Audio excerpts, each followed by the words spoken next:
رب اعوذ بک من همزات الشیاطین واعوذ بک رب ان یحضرون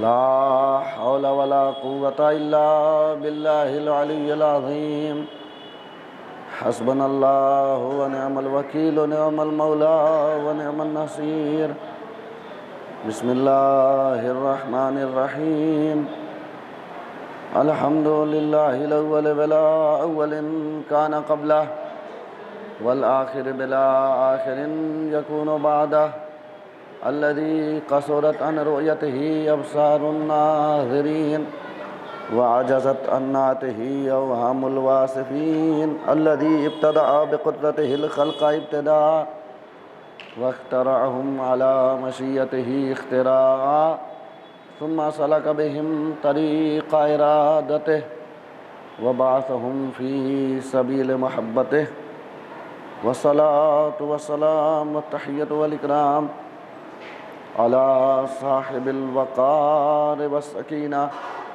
المدفون بأرض المدينة سيدنا ونبينا وشفيع ذنوبنا وحبيب قلوبنا وطبيب نفوسنا مولانا ومولى الثقلين جد الحسن والحسين بالقاسم محمد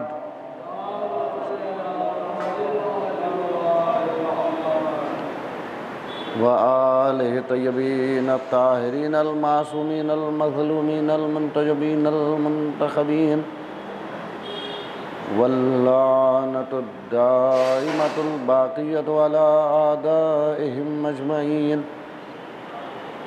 من الآن الی صباح یوم الدین اما بعد فقد قال رب العالمین بسم اللہ الرحمن الرحیم شهر رمضان الذي أنزل فيه القرآن هدى للناس وبينات من الهدى والفرقان ومن شهد منكم الشهر فليصمه ومن كان مريضا أو على سفر فعدة من أيام أخر يريد الله بكم اليسر ولا يريد بكم العسر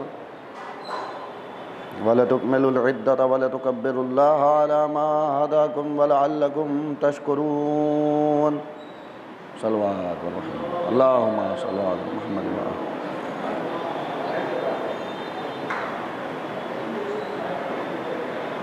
آپ حضرات سے التماس ہے ایک بار سورہ حمد اور 3 مرتبہ سورہ اخلاص سے تلاوت فرما کر تمام محرومین تمام مومنین و مومنات کی ارواح کو ساتھ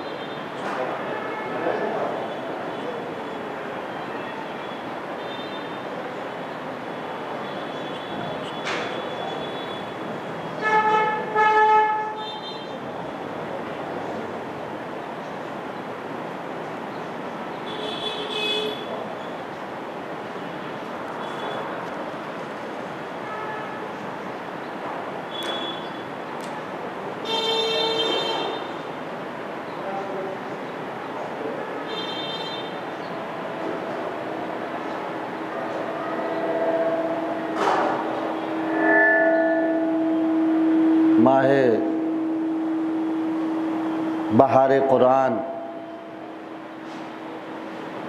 قرآن سے مانوس ہونے کا مہینہ، قرآن سے اپنا رشتہ مستحکم اور مضبوط کرنے کا مہینہ، وہ مہینہ کہ جس میں قرآن کی ایک آیت پڑھنے کا ثواب اتنا ہے جتنا دوسرے مہینوں میں پورے قرآن پڑھنے کا ثواب ہے۔ کیوں؟ اس ماہ مبارک کا امتیاز کیا ہے، خصوصیت کیا ہے؟ کا اس مہینے کا امتیاز یہ ہے کہ شہر رمضان الذی انزل فیہ القرآن، کہ اس مہینے میں قرآن نازل کیا گیا ہے۔ وہی قرآن جو کتاب ہدایت ہے، وہی قرآن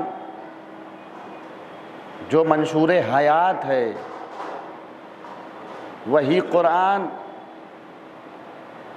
جو فرقان ہے، وہی قرآن جو مبارک ہے، وہی قرآن جو کتاب عزیز ہے،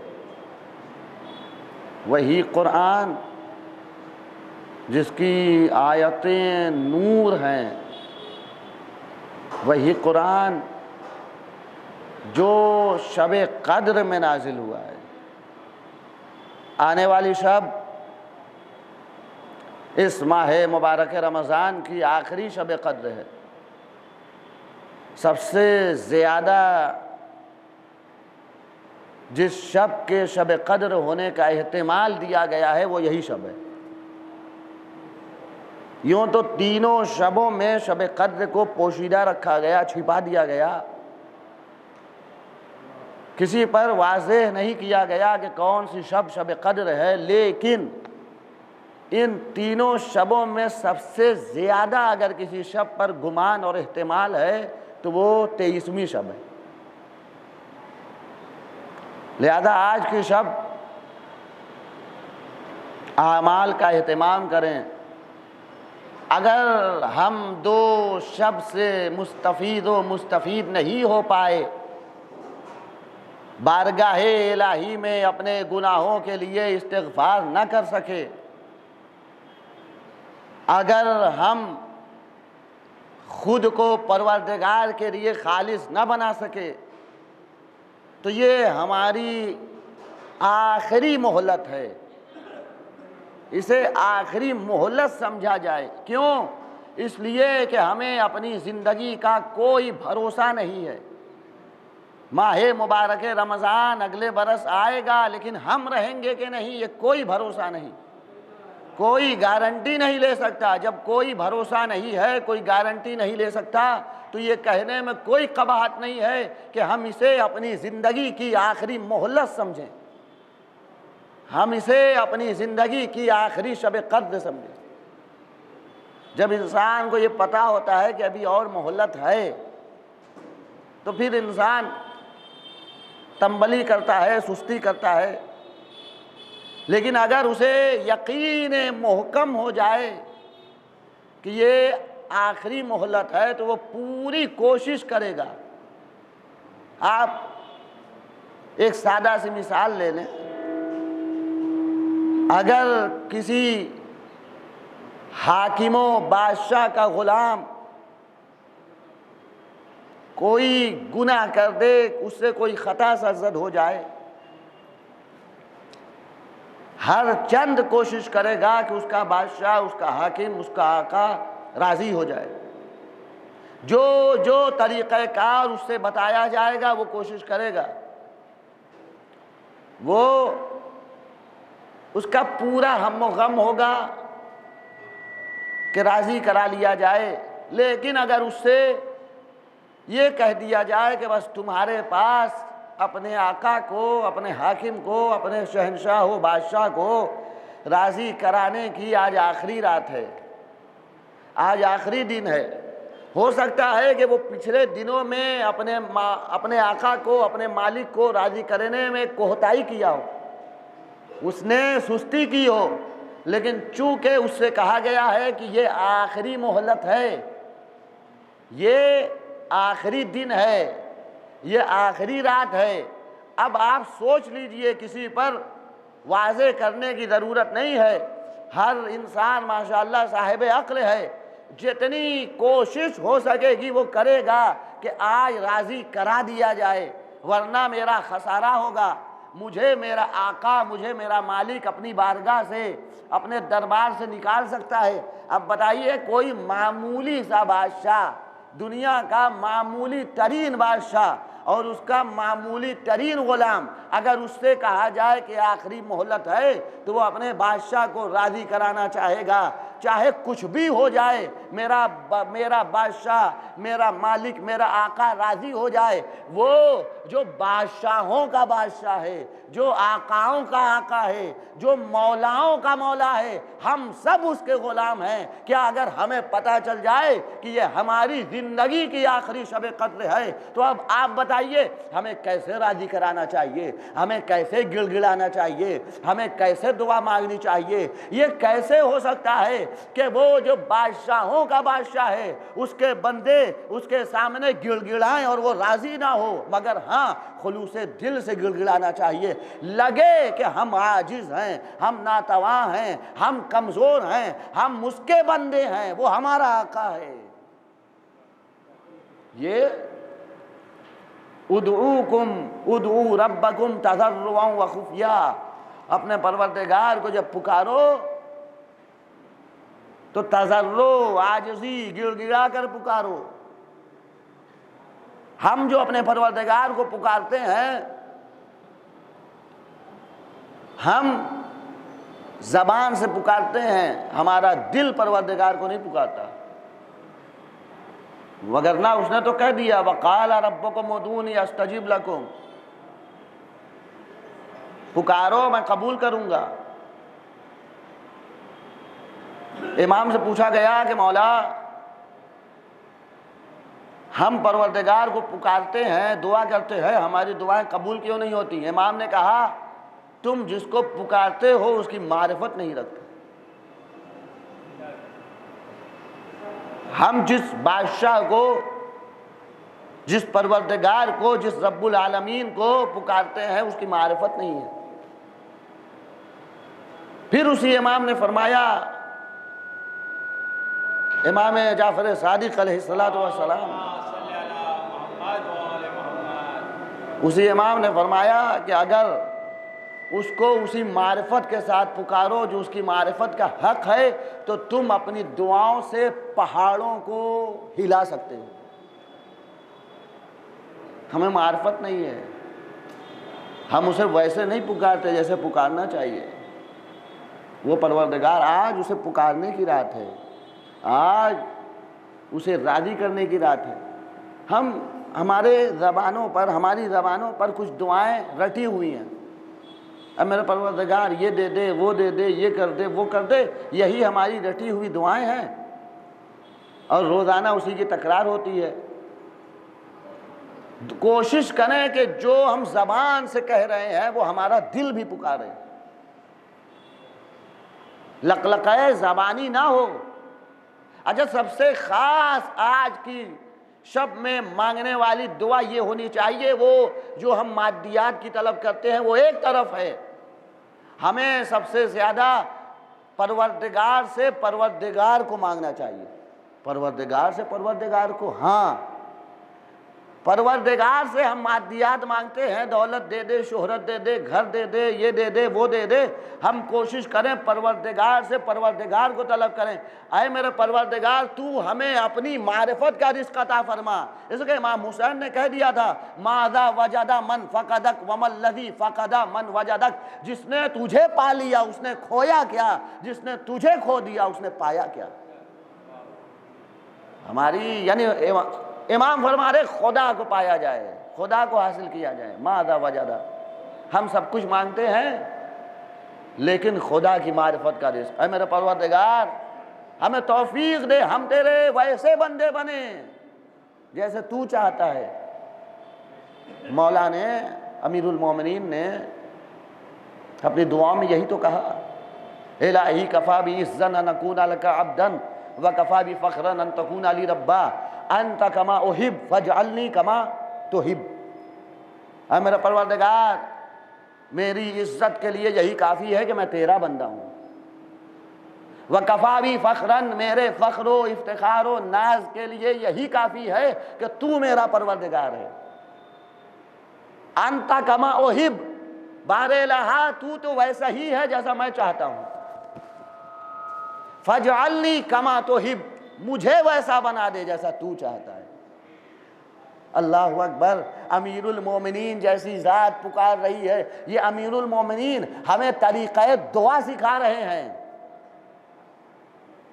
امیر المومنین اپنے غلاموں کو پروردگار کے سامنے حاضر ہونے کا سلیقہ سکھا رہے ہیں، ورنہ ان کو، وہ تو ایسے ہیں ہی جیسا خدا، وہ تو ولی اللہ ہیں، وہ تو حجت اللہ ہیں، وہ تو مظہر صفات پروردگار ہیں۔ ہمیں چاہیے آج کی شب نزول قرآن کی شب، آج کی شب جسے قرآن نے شب قدر کہا، آج کی شب جسے قرآن نے شب مبارک کہا، آپ سب ہمیں بھی اپنی دعاؤں میں یاد رکھیے گا، ہمارے والدین کو اور تمام شیعان حیدر کرار کو۔ ایک دوسرے کی غلطیوں کو معاف کیجیے، دوسروں کے حق میں زیادہ سے زیادہ دعا کیجیے۔ اگر اپنے حق میں دعا قبول کرانا چاہتے ہیں تو آپ دوسروں کے حق میں زیادہ دعا کریں، اس لیے کہ جناب موسیٰ سے اللہ نے کہا تھا موسیٰ پاک و پاکیزہ زبان سے دعا کرو، تو جناب موسیٰ نے کہا پاک و پاکیزہ زبان کہاں سے لاؤں، جو زبان میرے پاس ہے وہی ہے۔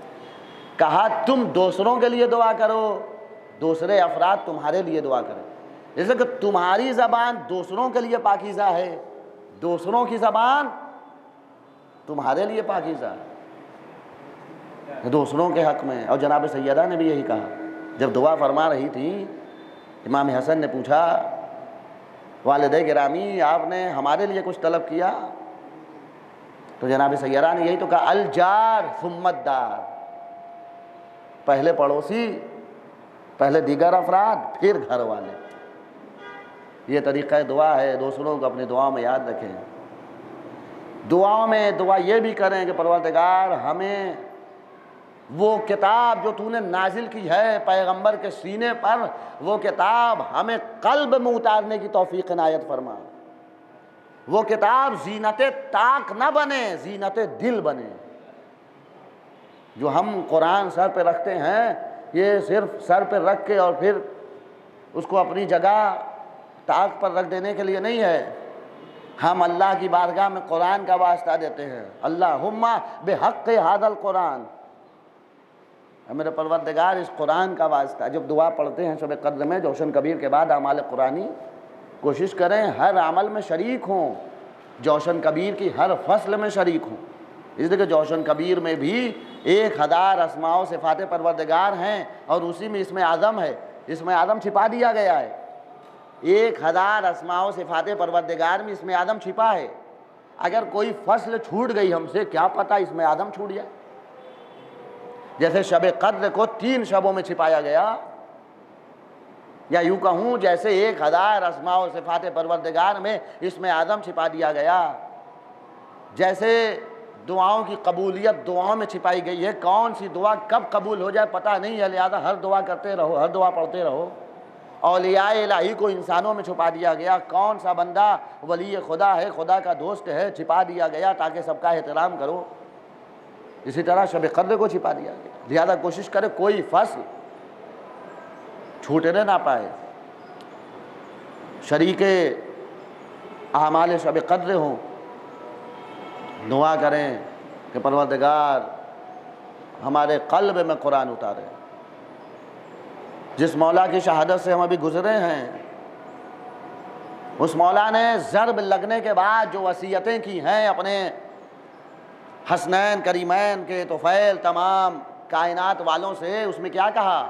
بہت ساری وصیتیں ہیں، کون للظالم خصما وللمظلوم اونا، اس کا ایک مشہور جملہ ہے، ظالموں کے ہمیشہ دشمن رہنا اور مظلوموں کے مددگار رہنا۔ اسی میں مولا نے کہا یہ وصیت تمام چاہنے والوں سے ہے، اور جہاں جہاں تک یہ وصیت نامہ امیر المومنین پہنچے، مولا نے کہا اسی کو ماں وجمیع ولدی واہلی ومن بلغہ کتابی، اے میرے لاڈلو، اے میرے بیٹو حسن و حسین، تمہیں وصیت کرتا ہوں، اپنی تمام اولاد کو وصیت کرتا ہوں، اپنے اہل خانہ کو، کنبے والوں کو وصیت کرتا ہوں، اور جس تک میرا یہ نوشتہ پہنچے اس کو وصیت کرتا ہوں۔ ان وصیتوں میں یہ پڑھیے نہج البلاغہ میں، ان وصیتوں میں ایک وصیت ہے اللہ اللہ فی القرآن، لا یسبقکم بالعمل بہ غیرکم۔ دیکھو قرآن کے بارے میں اللہ سے ڈرتے رہنا، ایسا نہ ہو کہ عمل کرنے میں دوسرے افراد اغیار تم سے سبقت لے جائیں۔ قرآن ہم سے عمل کا مطالبہ کرتا ہے، تلاوت خوب ہے، قرات خوب ہے، ماہ مبارک رمضان میں جہاں تلاوت کا برنامہ ہوتا ہے، پروگرام ہوتا ہے، وہاں شرکت کرنا چاہیے۔ اگر روخانی نہیں آتی تو روخانی سیکھیے، پڑھنا نہیں آتا تو پڑھنا سیکھیے۔ نبی نے فرمایا خیرکم من تعلم القرآن وعلمہ، تم میں بہترین وہ ہے جو قرآن سیکھے اور سکھائے۔ جب ہم پڑھنا سیکھیں گے تب سمجھیں گے، جب سمجھیں گے پھر عمل کی منزل آئے گی۔ ایسا نہ ہو ہماری پوری زندگی قرات اور تلاوت سیکھنے میں گزر جائے۔ قرآن سے قریب ہوئیے، وہ مولا جنہیں ضربت لگی ہوئی ہے۔ جب انسان تکلیف میں ہوتا ہے نا صرف ضروری بات کہتا ہے، اور وقت وصیت، وقت نزاع، وقت قضا انسان وصیت وہی کرتا ہے جو بہت اہم ہے، پوری زندگی کا نچوڑ ہے۔ مولا نے وصیتوں میں قرآن کا ذکر کر کے بتا دیا میری زندگی کا نچوڑ قرآن ہے۔ ضربت ہے، ایسی ضربت ماری گئی ہے مولا کا سر شگافتہ ہے۔ اللہ اللہ، ایک زرد رنگ کی پٹی بندھی ہے، مولا کا چہرہ اس پٹی سے زیادہ زرد ہے۔ اللہ جانے امیر المومنین کا 19ویں ماہ مبارک کا دن کیسے گزرا، 20ویں کا دن کیسے گزرا، ہم بیان کر دیتے ہیں، لیکن ذرا تصور کیجئے جس کے سر پہ ضربت لگائی گئی ہو، اور وہ بھی ابن ملجم نے ضربت ماری ہو، اور وہ بھی ایسی تلوار ہے جو زہر میں بجھائی گئی ہے۔ اللہ اللہ، امیر المومنین پر ہمارا لاکھوں سلام ہو۔ ایسی ضربت ماری گئی، امیر المومنین چل نہیں پا رہے تھے۔ وہ مولا جو فاتح خیبر ہے، جو خدا کا شیر ہے، جو خدا کا شیر ہے، جو اسد اللہ ہے، مولا سہارے سے اپنے بیت الشرف تک آئے، بستر شہادت پر تڑپتے رہے۔ 19ویں کا دن گزرا، 20ویں کا دن گزرا، اللہ اللہ اپنے بچوں سے وصیتیں کرتے رہے۔ اہل خانہ کو حسن کے حوالے کیا، اہل خانہ کو حسن کے حوالے کیا، لیکن عباس کو کسی کے حوالے نہیں کیا۔ ایک مرتبہ کیا دیکھا، میرا لال ایک گوشے میں دیوار سے سر لگائے ہوئے رو رہا ہے، آنکھوں سے اشک جاری ہے، قریب بلایا، اے میرے لال عباس، دیکھو تمہیں حسین کا خیال رکھنا ہے۔ مولا نے گلے سے لگایا، کان میں ایک وصیت کی اپنے شیر عباس سے، کہا عباس اذا دخلت المشرع ایاک ان تسقی الماء واخوک عطشانا، اے میرے لخت جگر عباس دیکھو یاد رہے روز عاشوراء جب تم نہر میں داخل ہونا، ایسا نہ ہو تمہارا بھائی حسین پیاسا رہ جائے اور تم پانی پی لو۔ اے روزہ دارو، عباس کو وصیت پدر تو یاد رہی ہوگی نا، اسی لیے لگتا ہے عباس نے ہاتھوں میں پانی اٹھایا اور نجف کا رخ کیا ہوگا۔ بابا آپ نے وصیت کی تھی نا، اگر ایسا نہ ہو تم پانی پی لو بھائی پیاسا رہے۔ بابا یہ نہیں ہو سکتا، میرا آقا پیاسا رہے میں پانی پی لوں۔ بابا آپ کے خون کی لاج رکھ رہا ہوں، ہاتھوں میں پانی لے کے پھینک رہا ہوں، بابا میرا آقا پیاسا ہے۔ عباس بھی پیاسا شہید ہوگا۔ انا للہ و انا الیہ راجعون، رضا بقضائہ و تسلیما لامرہ۔